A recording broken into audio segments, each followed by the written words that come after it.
मुंबई आणि कोल्हापूरच्या प्रमाणे आता विदर्भात देखील फिल्म सिटी अर्थातच चित्रनगरी उभी राहणार आहे। नागपूरमध्ये 100 एकरामध्ये भव्य चित्रनगरी निर्माण करण्याचा सरकारचा मानस आहे। सांस्कृतिक कार्यमंत्री सुधीर मुनगंटीवार यांनी या संदर्भात सूचना दिलेल्या आहेत। मराठी चित्रपटांच्या अधिक दर्जेदार निर्मितीसाठी निर्णय घेण्यात आला।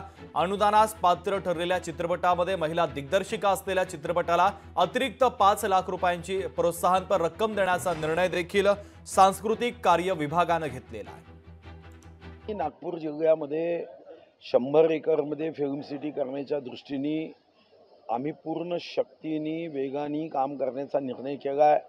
आत्ताच या विभागाचे आमदार श्री आशिष जयस्वालजी यांच्याशी माझी चर्चा झाली। मी त्यांना सांगितलं की आवश्यकता असेल तर तुमच्या प्रमुख उपस्थितीमध्ये समिती नियुक्त करू, पण आपल्याला हे काम विदर्भासाठी केलं पाहिजे।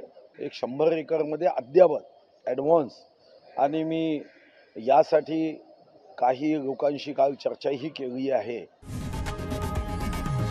लोकशाही मराठी ऐका, पहा, जागरूक रहा।